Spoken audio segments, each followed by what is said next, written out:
thing about sales, no matter how complicated or horrible or awful it sounds, is there are only two things you have to get right, what we call the open and the close. So the open, we have to be able to open new doors, get new opportunities, speak to people who might give us money. And then we have to close the sale. We have to convince them to give us that money in a way that we feel comfortable with and the way that they feel comfortable too. So although I massively like to complicate things so everyone thinks how clever I am, it's actually only to do with opening and closing. And today, so my name's Andy, and I have child one with me. Say hello, Meg. Hello, I'm child one, or Meg, as my clients and prospects call me. Okay, that's enough now, Megan. Quiet now, please. Thank you. So what Meg is brilliant at the open part. So what she does is she's been cold calling for years, consistently gets like 150% of target. It's just nuts. So what we're going to do is we're going to run through how Meg is able to open lots of doors, which of course is really important. And then after that, we'll then chat together about how we can close more sales. And our aim is simply this: at the end of our little presentation today, you've got some things that you can use immediately to win some more sales. I think that is what we're doing today. Meg, is that what you think? That was my plan. I think you've covered that quite well, Dad. Hooray, you're back in the will. Right, let's get going. So Meg, we'll start off with opening. Now you do lots of cold calls, and usually when people use the word cold call or the word sales or anything like that, there's almost a bit of a shudder from some people. So how are you able to, like, forget about your achievement, how are you able to have the confidence just to pick the phone up as often as you do?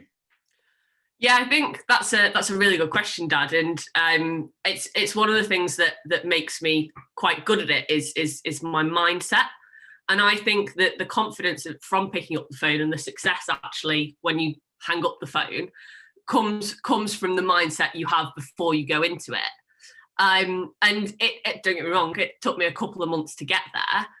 But when I started thinking about it, every time I picked up the phone, I had to think about the cause and the reason I was doing that.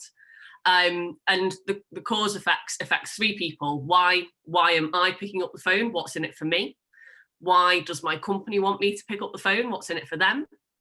And why do my prospects want me to give them a call? They usually don't at the start. Sorry, I'm rudely interrupting here. I want to talk about that because most people, they know the first two. They know what's in it for them. They might get commission, they might win some business, whatever, and they know what's in it for the company. But I've not heard anyone, maybe, but certainly not very many people talk about the third one, what's in it for the customer, because a lot of people feel that cold calling is just from the salesperson's point of view. So can you just expand on that? So why is it in their interest to take a call they weren't even expecting or maybe even wanting? Yeah, great question. I think that all comes down to, some people call it a hook. So are you working with other people in their partner network? Are you working with other people if they're BCPE backed? Are you working with other people in their portfolio?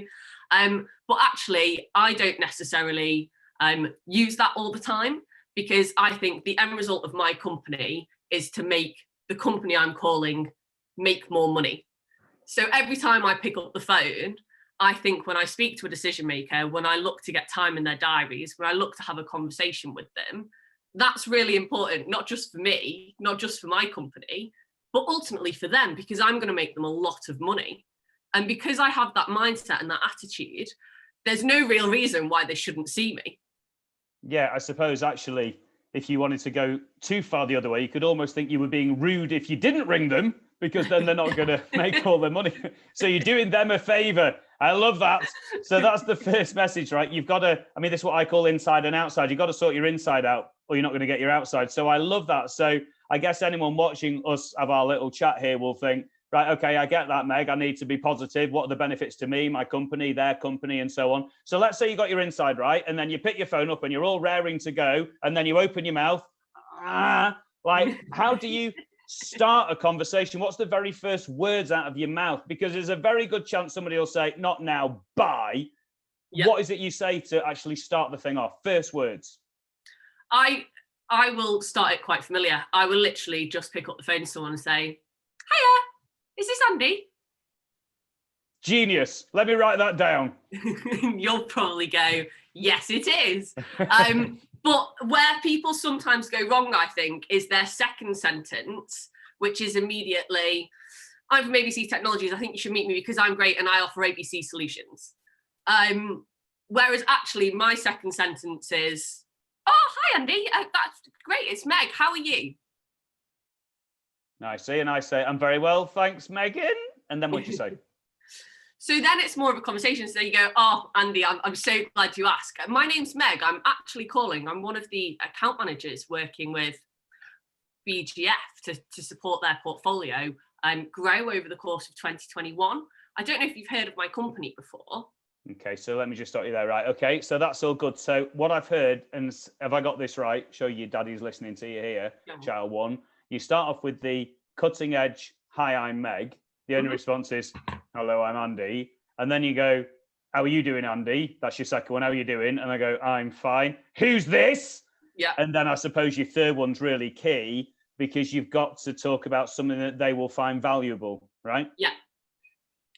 So for someone listening to this, can you give me examples of the sort of things people might find valuable?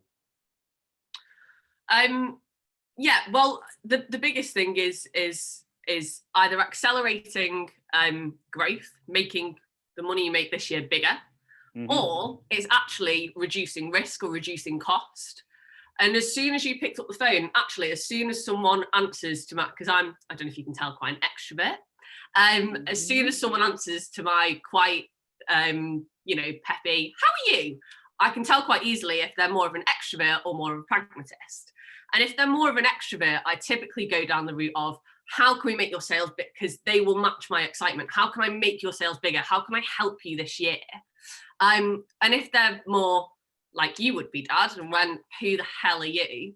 I just go, I'm actually calling because I've noticed blah, blah, blah, blah, blah, keen to reduce risk or reduce your cost this year to make you happier. Well, it's nice that we've had to record this video for this wonderful conference for me to hear what child one thinks of me.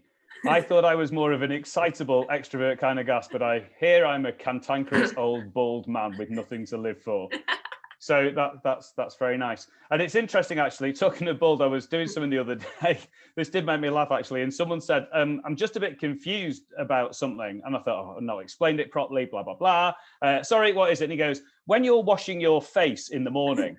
I think, what are you going with this? We're talking about referrals. And he goes, when you're washing your face in the morning, how do you know when to stop? Cheeky get. Anyway, a slight digression, but it's a good question because the next day I was thinking, question. It really is, yeah. And like if I have a facial, head, Dad, but actually your head just might stop here. Okay, now you're back out of the wheel. Right, so what will sometimes happen is about to happen to you in a minute is objections. So I hear you've got your mindset right and you've started with your hello and how are you? And then you've got the thing to hook them in. Let's say you've ninja'd that in every way, but then they say objections like now's not a good time or send me an email. In fact, let's just role play this. I'm going to say to you, send me an email. And I'm going to see what you say. So chit chat. Oh, Meg, let me stop you there. Thanks for calling. Now's not a good time. Send me an email. What would you say? I say, oh, yeah, absolutely, Andy. I can definitely send you an email. Just so obviously for both our benefits, to not waste anyone's time, it's going to be quite generic. So when works tomorrow for us to go over how it's really tailored and really specific to companies in your portfolio growing in 2021? I can either do 2 or 4. Right. Okay. So I see. So when I'm saying send me an email, because what you want the output of the call to be a second call, right? Yeah. And because if I say send an email, I'm just going to bin it, whatever I say to you. So I hear what you're doing. So it's very clever that. So you say, yeah, fine, I'll send you an email, but clearly I need to know what you want in the email or I'm going to send you some generic guff. So let's have a quick call. Now, okay, that's good, right? What if I say... I think as well, Dad, what's important, again, it comes back to mindset, is a lot of people call this objection handling. And that's where a lot of junior people really struggle because you hear send me an email or you're expensive or I hate your company. And everyone goes, oh, it's an objection and panics and just puts the phone down. I don't necessarily see it as an objection. I see it as the next part in the conversation. I've said hi, you've said hi. I've said why I'm calling. You've said why you're interested or why you're not interested. it's not the end of the conversation because you've had your turn in the conversation. It now comes back to me. And I think if more people start thinking about it, less of an objection, but more of they've said part B of the conversation, it's now your turn for part C. I think a lot of people panic when they hear an objection, just put the phone down. Whereas if you've got that mindset, if you've got that, send me an email, it's just part of the conversation. It's like you and me talking about football, and we will talk about the match last night because that was. I don't need to. But I think having that mindset is really important when doing things like objection handling. Sorry to interrupt your next role play. No, I'm not doing any more because I'm too depressed by the football. But I want to talk a little bit about this objection handling because I love that idea about how it's just the next part of the conversation. So obviously you need a bit of confidence with that. And there's plenty of people who are listening to this season, hard battle hardened people will go, yeah, but how do you overcome these objections? Because there's a feeling, I think, with people who don't know how to do it, that you need the gift of the gab to do it. Like, some people are born with it, some people aren't. And they always say, no. Here's something that's never ever happened in human history. Like a mother and father have a new baby and the midwife comes up to them and hands the new baby and said, oh, look, you've had a little salesperson who was born with the gift of the gab. And you go, no, it doesn't happen. The reason some people are good at this is because they put some work in to get good at it. So help me understand, and this might be the last question because I feel I'm picking on you a bit here, but help me understand, how have you got good at overcoming all these objections you hear all the time? Well, it is literally how many times I've had it. Like at my previous company, I've had to make 100, 150 calls a week. Now, I'm not saying everyone should do that. But what I'm saying is that practice of picking up the phone, you say it quite a lot, Dad, script and practice, script and practice, script and practice. There's only so many ways someone can say no and on a cold call. And I think I've pretty much heard all of them. And not only have I heard all of them, I've heard all of them probably 100 times. So when I have an answer, I'm very confident that that's not the end of the conversation, because someone could say no in one way and someone else could say no in a totally different way. And then from there, you have two totally different conversations.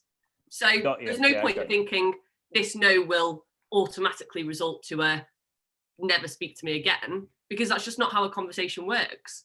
Sure. And actually, you reminded me of an analogy I used a bit ago with one of my customers. So I got some lovely pens by my desk and I said, if you have got 3 pens like this, a lovely pink, a lovely yellow, I think this is, and a lovely blue.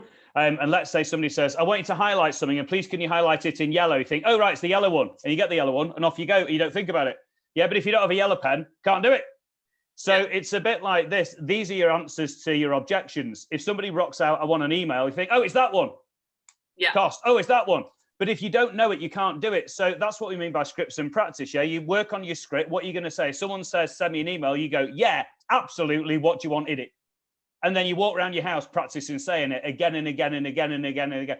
Like, I mean, you're clearly more talented at this sort of stuff than me, but I used to have to practice things like 30 times out loud. You have to say like, sure, when do you want it? Sure, what do you want in it? Sure, really? Really? Really? And like to the point of, I remember once getting interrupted in the shower and I was saying, I don't think so. And Emma comes in and said like, are you all right, Anne? That is excellent and not a story I wanted to hear, but great. But now I do think that I've talked far too much, Dad. I think it's definitely your turn. And I know that, you know, we said you do quite a lot of closing, but I know as well you open quite a lot with things like referrals. So do you want to just quickly buzz us through that, do you reckon, Dad?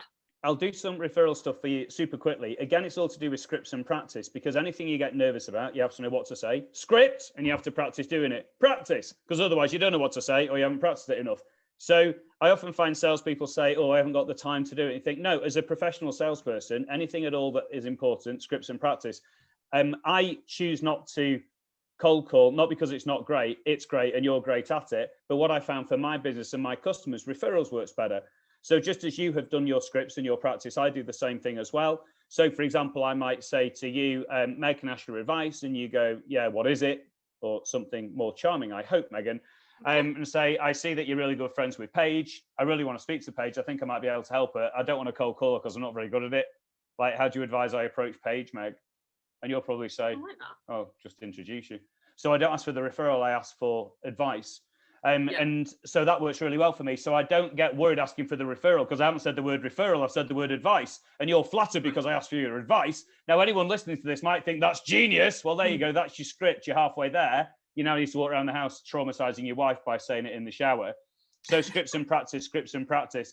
And again, I've got millions of referral scripts. So anyone listening to this, if you want my referral scripts, my email address, you might want to write this down. We were very pleased when we came up with it. It's complicated. Andy@andybounds.com. If you just email me, Andy@andybounds.com, don't even be polite, just in the subject line, just put referral scripts and I'll know what you mean. And then I'll just send you my document. It's only 3 or 4 pages long, but it has all the referral scripts that I use. And if you like one, walk around the house, practice saying it. You're welcome. Nice. Okay. And I mean, I've lived with you, Dad, for 21 years. Fortunately, I don't know if you can tell people watching, we no longer live together. But I have always heard you walk around the house prattling about something called afters. So much so that I think I've heard you do it when you're cooking. It'd be very good. Go on, tell me how to close with afters. I'd find that really useful. Okay, and again, we'll have issues after this recording stops with the word prattling. So what I mean by afters is this. There is a thing, so now we're talking about the closing of a sale, right? So open, you've nailed that. I'll have a bit of a chat about closing.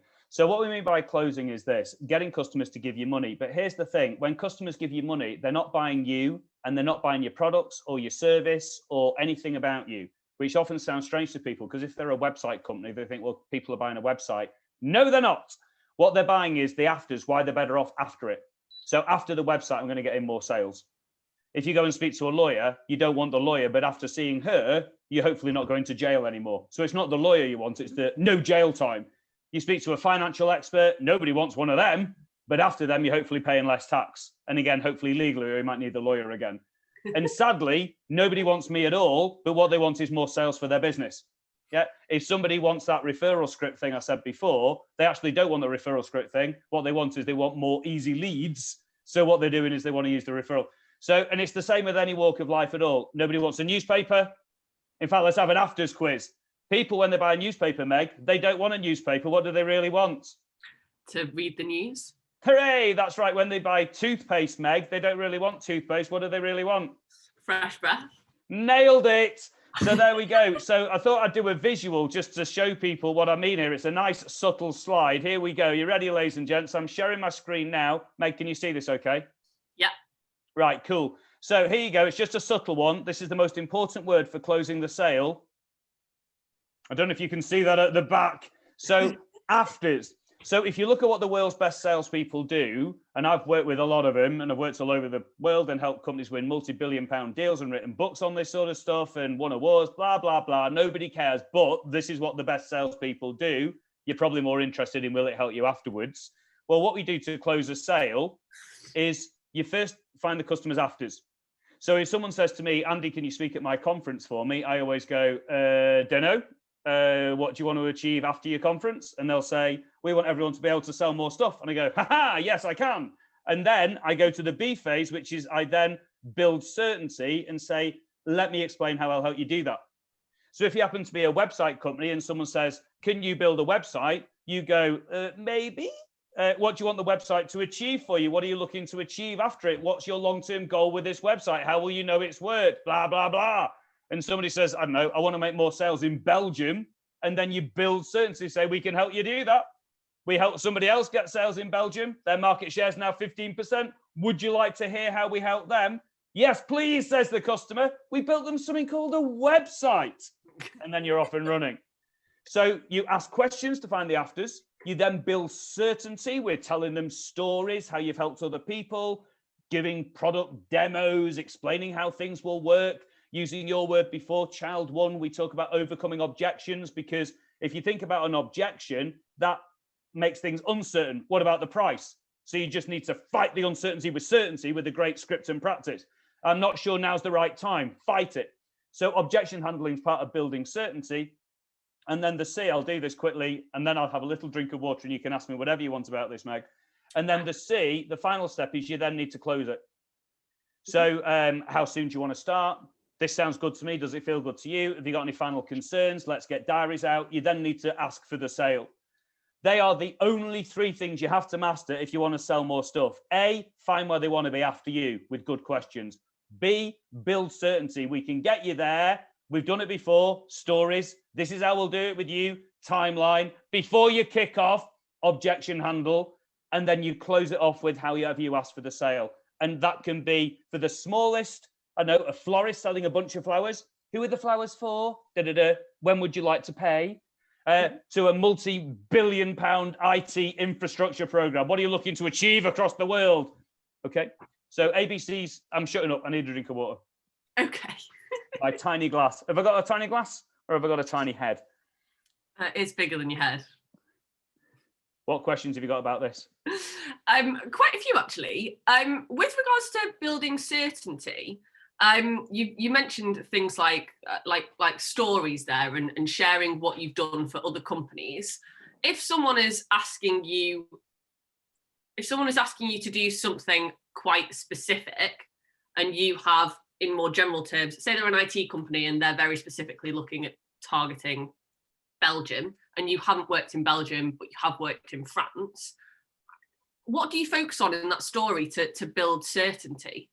So what you have to do is if you can use an exact story, obviously you do. If you haven't got an exact story, but you've got a story which teaches a similar point, you use that one. And if you haven't got an identical story you can use, you're going to have to use something else. Mm-hmm. So let's have a look at the second option first. So if you've not got in Belgium, but you have got in France, that's relatively straightforward. You can say, we can absolutely help you get into a new country because we've done that many times before. For example, then you tell your France story. Okay. Yeah. And then you would say, these are the steps that we went through. This is how we did it, yada, yada. And if you just don't have anything. So remember when I started out many years ago, and people would say, can you help me? I was thinking, absolutely hope so, but there's no evidence at all. So I couldn't use stories. So I had to do something else.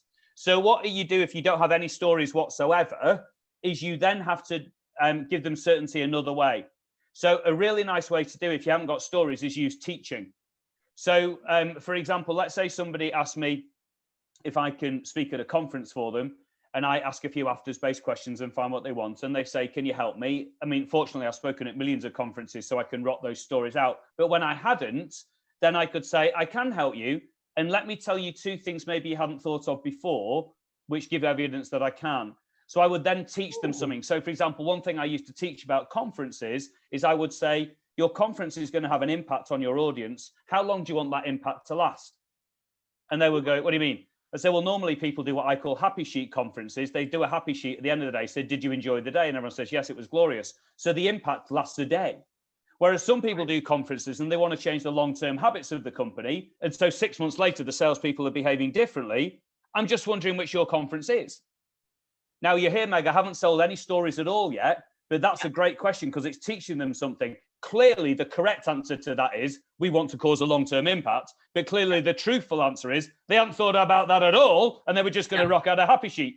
So when you ask that question, they go, I say, how long do you want the impact to last? And they go, months. And then you say, okay, great. So my second question is, what follow-up activities have you got in mind to ensure that you embed the new habits? And they go, so you can see that if you ask great questions and you teach people things that maybe they didn't know, that is a brilliant way to give certainty. So I've not given any stories away there, but they know I know things they don't, which means they're encouraged to find out more. Got you. Great. And with regards to closing, because I have just started to go into this wonderful world. And almost every time after we've discussed the afters, we've discussed what they want the impact to be and the outcome of buying all our stuff is. We've built the certainty, we've shared those case studies with them. Nearly every single time, one of the things that is brought up in the close is price. Yep. And a big thing is obviously I don't want to negotiate on cost over value. But I mean, talk to me. You're the guru of closing. How do you close? How do you close when that objection of price comes up? Okay, right, cool. So here we go. So I'm going to do super fast. Here's how you overcome the price objection, and I'm just going to give you loads and loads of ideas. So, child one, write these down. If you do them well, you're back in the will. Otherwise, we'll see. Anybody else listening to this, remember it's andy@andybounds.com. So if I don't go into sufficient detail, just drop me an email. Happy to give you any hints and tips you want with this. Number one, I love what you said just then. You've got to talk about price as late as you can. If you talk about price to start with, not good. So for example, if I was speaking to you, Meg, and I said, I've got something that I think you might like to buy, it's $2,000. Do you want it or not? You're thinking two things. Number one, what is it? And number two, that sounds expensive. Yeah. So if you give your price up front, it doesn't make sense because there's nothing to compare it to. If I tell you it is a Range Rover and you can have it for $2,000, well, that now sounds pretty good. So if I say Range Rover before $2,000, $2,000 sounds cheap. If I say $2,000 before the Range Rover, you think, oh, that's a lot. If I say $2,000, I don't tell you what it is. You don't even know what we're talking about. So price has to go after the Range Rover or whatever you're selling. Secondly, if you therefore don't want to talk about price early on, when you ask them questions about what their main priorities are, don't let them talk about price early on. So what I very often say is, other than price, which of course we can talk about later on, what's your main priority here? And those three words, other than price, dead good, because no one's going to say price. Go, I've just said other than price. And so it just means that you can get rid of from that. Another one is if someone, when I put my price in, I always remind them of the value we've said. So I was working with a bank recently and helped them win a deal that's worth billions of pounds. Mm-hmm. And when I told them what the price was going to be for my work, they said, oh, can you do anything about price? And so I said, thinking I was being hilarious, yes, I can gladly put it up. What figure were you thinking of? And they didn't think it was funny at all. Obviously something wrong with them, clearly not me. I said, how much do you want it to be? And they said, well, we want you to drop the price. I said, well, two things. Number one, you're a bank. And secondly, this is worth like X billion pounds to you. My price isn't even a gnat on the windscreen. Why are you talking about this? And they said, but you might only be with us for 2 or 3 days. That means that we're paying you that much money for 2 or 3 days. And I said, yes. And that means in 2 or 3 days, you're getting billions of pounds. Do you want me to take longer? Hopefully it wasn't as aggressive as this is turning. You bring out my scouse aggression. We'll call it assertive. Telling of a story. I know. It's real. Feel myself going bright red. Cool it down. Cool it down. Drink the water. Oh. So you can hear here, scripts and practice. What are the odds on those words coming out at the right time when you need them? Nil. Yeah. So I practiced that so many times, the objection. The other thing, a great way to get rid of price objection is to give people two options with different prices. And I always use the phrase good news. So I say, good news here, Meg, is there's 2 ways I can help you. Like one of them is blah, blah, blah, blah, blah. That's going to be the 10 grand option. If you want, because I know budgets are a bit tight, we can take out that and that. It'll still work really well for you. And that takes the price down to 4 grand. So there's a couple of ways we can do this. Both of them work, which sounds better. So I'm not saying it's 10 grand or not, because they might say not, or they might say, come down with the 10 and we'll see. But I'm saying you can have that for 10 or that for 4. What do you want? Now, if they say, I want that, but I only want to pay 4, so well, you can't have that because that's not fair on my current customers who are paying 10 for that.